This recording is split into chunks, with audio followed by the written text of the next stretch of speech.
আসসালামু আলাইকুম ওয়া রাহমাতুল্লাহি ওয়া বারাকাতুহু। অনেকেরই প্রশ্ন হচ্ছে, স্যার ক বিভাগ, খ বিভাগ, গ বিভাগ কত মিনিটে লিখতে হবে? মানে কোন প্রশ্নের উত্তর কত মিনিটে লিখতে হবে? কত নম্বরের জন্য কত মিনিটে লিখতে হবে? কত ঘন্টার পরীক্ষা হয়? কিভাবে আমরা টাইম মেইনটেইন করব? এই সবগুলো প্রশ্নের উত্তর আজকে আমরা একটা ভিডিওতেই দেওয়ার চেষ্টা করব। যেহেতু আমি প্রত্যেকটা বিষয়ে বিস্তারিতভাবে আলোচনা করব, ভিডিওটা কিছুটা লম্বা হতে পারে। পুরোটাই দেখে নেন, তাহলে মান বন্টন সম্পর্কে, সময় বন্টন সম্পর্কে, কত মিনিটে লিখবেন এই সম্পর্কে পূর্ণাঙ্গ ধারণা পেয়ে যাবেন। তার আগে বলে রাখি, আমাদের বিবিএ শিক্ষার্থী যারা রয়েছেন তাদের অঙ্ক সাবজেক্টগুলো মাত্র ৭ দিনে গুছিয়ে প্রস্তুতি নিতে চাইলে আমাদের স্পেশাল অনলাইন প্রাইভেট ব্যাচ চালু রয়েছে। চাইলে যুক্ত হতে পারেন। 01770 848321 এই নাম্বারে হোয়াটসঅ্যাপ করতে পারেন। অথবা যদি আপনারা ফ্রি ক্লাস চান তাহলে আমাদের ওয়েবসাইট রয়েছে। আমাদের ওয়েবসাইটের ঠিকানা হচ্ছে maruf99.com, maruf99.com। এই ওয়েবসাইটেও আপনারা ভিজিট করে দেখতে পারেন। এখানে আপনাদের ফ্রি ক্লাস, ফ্রি সাজেশন সহ সবকিছু বিষয় পেয়ে যাবেন। চলুন তাহলে এখন শুরু করা যাক যে ক, খ, গ বিভাগ কত মিনিটে লিখবেন। আমি একদম প্রথম থেকে আপনাদের বলতেছি, তাহলে বুঝতে সুবিধা হবে। একদমই যদি আমি মেইন কনটেক্সটটা এখনই বলা শুরু করে দিই, অনেকেই বুঝতে পারবেন না। আচ্ছা, আপনাদের পরীক্ষা কিন্তু হচ্ছে গিয়ে ১০০ মার্কের একটা সাবজেক্টের পরীক্ষা হয় ১০০ মার্ক। এই ১০০ মার্ক থেকে মাইনাস হয়ে যায় ২০ মার্ক হচ্ছে কি ইনকোর্স পরীক্ষা। এই ইনকোর্স পরীক্ষার মধ্যে মাইনাস হয়ে যায় ৫ নাম্বার হচ্ছে ক্লাস অ্যাটেন্ডেন্স। অর্থাৎ এই ২০ নাম্বারের মধ্যে ৫ নাম্বার ক্লাস অ্যাটেন্ডেন্স এবং হচ্ছে ওই কি বলে ১৫ নাম্বার ইনকোর্স পরীক্ষা, আর বাকি এদিককার ৮০ নাম্বার হচ্ছে আপনাদের বোর্ড পরীক্ষায়, যে ফার্স্ট ইয়ার, সেকেন্ড ইয়ার বা থার্ড ইয়ারের পরীক্ষা হয় সেটা। তো এই যে ৮০ নাম্বার রয়েছে, এই ৮০ নাম্বারের মার্ক ডিস্ট্রিবিউশনটা হয় ৩ ভাবে।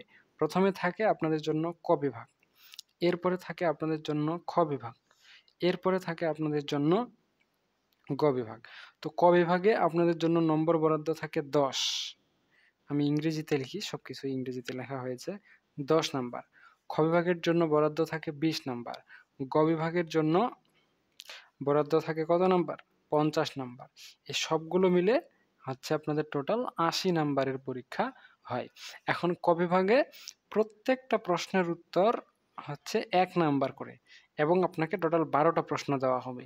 অর্থাৎ আপনার এখানে ১২ নাম্বার প্রশ্ন দেওয়া হবে, ১০ নাম্বার অ্যান্সার করতে পারবেন। খ বিভাগে প্রত্যেকটা প্রশ্নের উত্তর হচ্ছে ৪ নাম্বার করে। প্রশ্ন দেওয়া থাকে ৮টা। তাহলে টোটাল নাম্বার হচ্ছে ৩২, অর্থাৎ ৩২ নাম্বারের প্রশ্ন দেওয়া থাকবে, ২০ নাম্বার অ্যান্সার করতে পারবেন।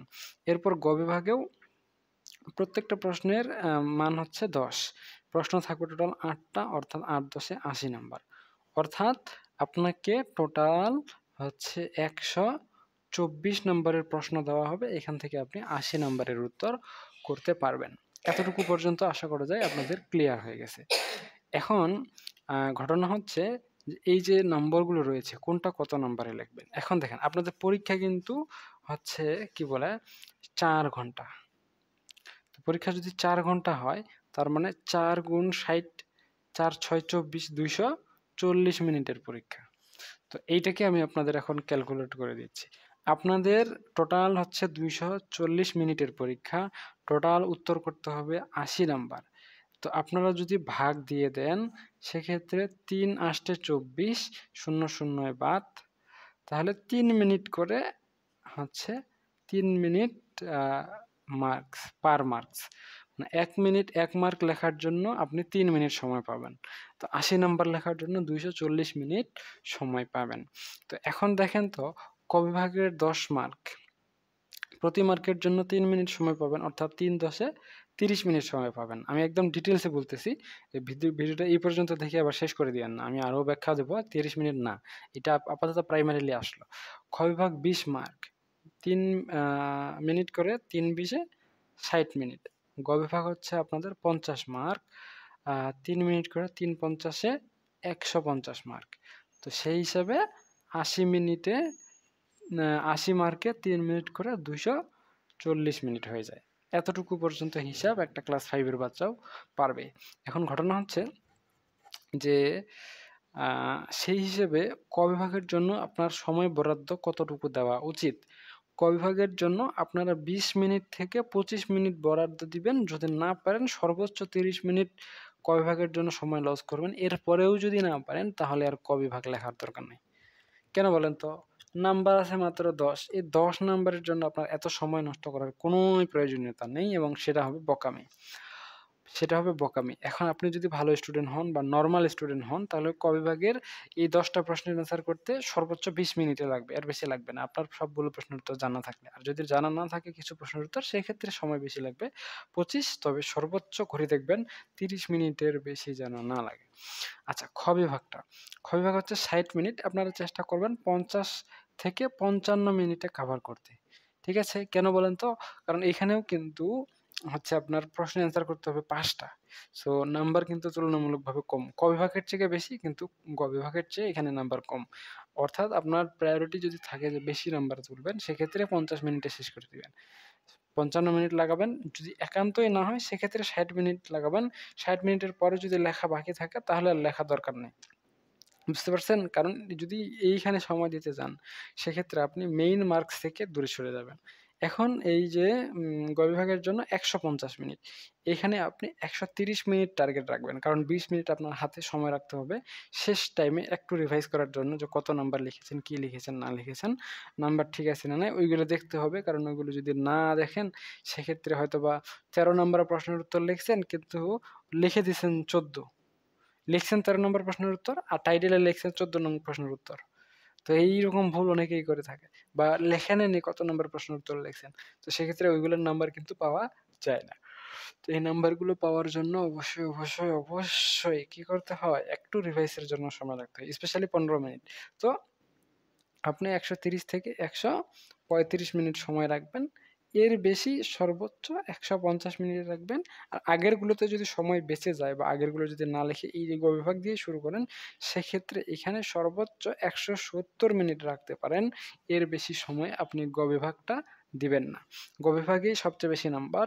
যারা ক বিভাগে সময় নষ্ট করে, খ বিভাগে সময় নষ্ট করে আল্টিমেটলি তাদের রেজাল্ট ভালো হয় না।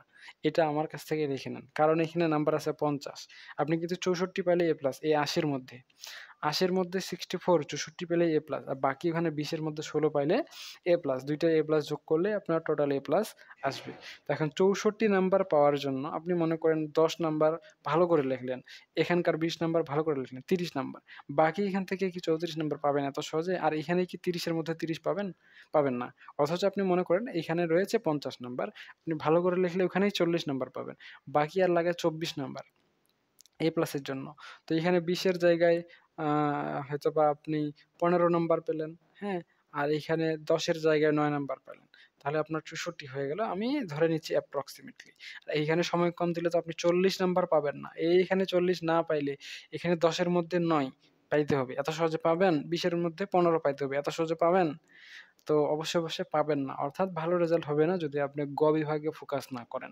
আর আপনার যদি মনে হয় যে আপনি টাইম মেইনটেইন করতে আসলেই পারছেন না, আপনার করণীয় হবে আপনি ১ম এ ক বিভাগ দিয়ে লেখা শুরু করবেন। সরি, ১ম এ গ বিভাগ দিয়ে লেখা শুরু করবেন। ১ম এ গ বিভাগ দিয়ে লেখা শুরু করবেন কে?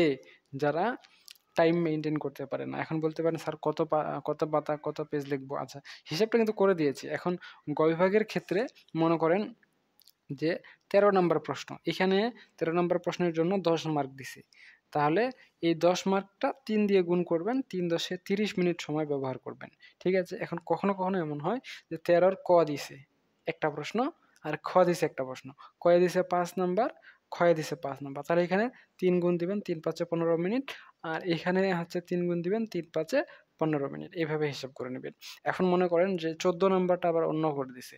১৪ নম্বরে কতে দিছে আপনার ২ নাম্বার, ২ মার্ক, আর খতে দিছে হচ্ছে আপনার ৮ মার্ক। ১০ মার্ক এভাবে দিছে। তাহলে এখানে ৩ দুগুণে আ ৬ মিনিটে লিখে শেষ করবেন কটা, আর গটা ৩ আষ্টে সরি ২৪ মিনিটে। মানে ২ টা মিলে আধা ঘন্টায় শেষ করে দিবেন। এই হচ্ছে বিষয়। এইগুলো ফোকাস করবেন। বেশি মার্ক যেখানে পাওয়া যায় সেখানে বেশি সময় দিবেন। তাহলেই বেশি নাম্বার পাবেন। টার্গেট যদি বেশি নাম্বার না থাকে, শুধু সিরিয়াল করে লেখা থাকে, সেক্ষেত্রে আপনার ওই নিয়ম ফলো করবেন। এখন আপনি ১ টা পরীক্ষা, ২ টা পরীক্ষা দিলেই বুঝতে পারবেন যে টাইম মেইনটেইন করতে পারেন কি পারেন না। যদি টাইম মেনটেন করতে না পারেন সেক্ষেত্রে গ বিভাগ লিখবেন আগে, তারপরে খ, তারপরে ক লিখবেন। আর টাইম মেনটেন করতে পারলে ক, খ, গ বা যেভাবে ইচ্ছা সেভাবে লিখতে পারেন, কোনো সমস্যা নাই। এখন বলতে পারেন স্যার কত পেজ লিখবো, কত পৃষ্ঠা লিখবো? অনেকেরই প্রশ্ন। এই প্রশ্নের উত্তর দিতে দিতে এবং এই প্রশ্নটা শুনতে শুনতে কান ঝালাপালা হয়ে যায়। তো সেটা হচ্ছে ক বিভাগের জন্য তো নির্দিষ্ট পেজ নাই, এখানে আপনি 2 থেকে 3 পেজ লিখতে পারেন। পেজ অনেকে আবার বোঝে না, মাথা খায় নাই। মানে অনার্সের স্টুডেন্ট পেজ যদি না বোঝেন তাহলে তো সমস্যা। এই দেখেন এইখানে একটা বই বের করছি, এটা হচ্ছে 188 পেজ, এইটা হচ্ছে 189 পেজ, এইটা হচ্ছে 190 পেজ। বুঝতে পারছেন? তো এইটাই হচ্ছে পেজ। সো আপনাদের পেজ হচ্ছে 2 থেকে 3 পেজ। একটা পাতা হচ্ছে 2টা পেজ। বুঝতে পারছেন? পাতা-টাতা এত কিছু বাদ দেন, পেজ তো আমি বুঝাই দিলাম। সো এভাবে পেজ হচ্ছে 2-3টা লিখবেন। ফাঁকা রেখে দিবেন যদি পূরণ না হয়। খ বিভাগের জন্য হচ্ছে আপনার 10 পেজ লেখাটাই আমার জন্য মনে হয় স্ট্যান্ডার্ড। এর উপরে যতটুকু লিখতে পারেন লিখবেন। আর গ বিভাগের জন্য হচ্ছে 20 পেজ লেখা। আমি এতটাই লিখছি। তো এখানে সেই হিসেবে আপনার 32 বা 33 পেজ কি হবে? লেখা হয়ে যাবে। যদি প্রাসঙ্গিক উত্তর দিতে পারেন, সঠিক উত্তর দিতে পারেন, ভালো করে লিখতে পারেন, 33 পেয়েও A+ পাওয়া সম্ভব। তার এক্সাম্পল হচ্ছে আমি নিজেই। বুঝতে পারছেন? আর আপনি 52 পেজ লিখেও A+ নাও পেতে পারেন যদি আপনি ভালো করে না লিখতে পারেন। সো আপনি যেভাবে লিখবেন সেভাবেই হবে। তবে আপনার লেখাটাকে পরিমার্জিত হতে হবে, ভালো হতে হবে, উত্তরটাকে প্রাসঙ্গিক হতে হবে। এখন কত নাম্বারের জন্য কত পেজ লিখবেন? এই যে খ বিভাগের জন্য, হ্যাঁ, 4 মার্কের জন্য 2 পেজ লিখবেন। খ বিভাগের 4 মার্কের জন্য 2 পেজ লিখবেন। গ বিভাগের 10 মার্কের জন্য 4 পেজ লিখবেন মিনিমাম। বেশি লিখতে পারলে ভালো, বেশি লিখতে পারলে অবশ্যই ভালো। তবে বেশি না লিখতে পারলে 4 পেজের কম লেখা যাবে না। 4 পেজটাই হচ্ছে মিনিমাম। আমি নিজে সবগুলোতেই মিনিমাম লিখে আসছি। ম্যাক্সিমাম লিখিনি। ম্যাক্সিমাম 5 পেজ লিখছি। আর বেশি লিখিনি, লেখার প্রয়োজনীয়তা মনে করিনি। কারণ মনে হয়েছিল আমার যে যা লিখতেছি সব ঠিকঠাক লিখতেছি। যদি আউলা-ঝাউলা কোনো কিছু লিখে চলে আসি, অযথাই নাম্বার আসবে না। আর পেজ বোঝাই করে আর হাত ব্যথা করে কোনো লাভ নাই। যদি আপনার কনটেক্সট ভালো না হয়। তো এই হচ্ছে বিষয়। এখন 5 নাম্বারের জন্যও আপনি 2 থেকে 3 পেজ ব্যবহার করতে পারেন। আর 6 নাম্বারের জন্য 3 থেকে 4 পেজ ব্যবহার করবেন। 7 নাম্বারের জন্যও 3 থেকে 4 পেজ ব্যবহার করবেন। এখন 3 নাম্বারের জন্য 2 পেজ ব্যবহার করবেন, কিন্তু 2 নাম্বারের জন্য 1 পেজ ব্যবহার করবেন। এই হচ্ছে বিষয়। আর ম্যাথ সাবজেক্টের জন্য এটা প্রযোজ্য নয়। ম্যাথ সাবজেক্টের জন্য যতটুকু ম্যাথের জন্য আপনার লাগবে ততটুকুই আপনি ব্যবহার করবেন। ওইখানে পেজ হিসাব করে লাভ নাই। অঙ্ক যতক্ষণ না পর্যন্ত শেষ হয় ততক্ষণ পর্যন্ত আপনি লিখতেই থাকবেন, লিখতেই থাকবেন এবং লিখতেই থাকবেন। তো এই হচ্ছে বিষয়। আপনাদের যদি এরপরেও আর অন্য কোনো সমস্যা থাকে তাহলে আমাকে জানাতে পারেন। আচ্ছা, একটা পেইজে কতগুলো লাইন লিখবেন? এইভাবে।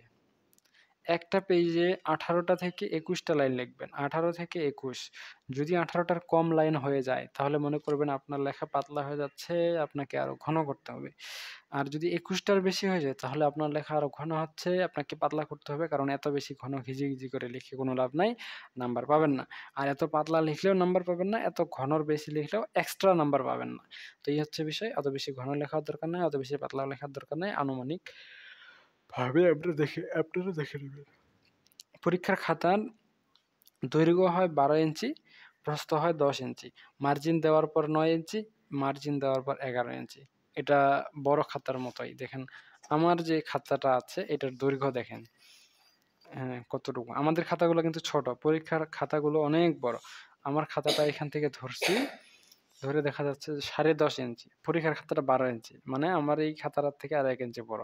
মানে স্কেল টানার পর আমার খাতাটার মতো এতটুকু থাকবে। ঠিক আছে? আর এই পাশে হচ্ছে 10 ইঞ্চি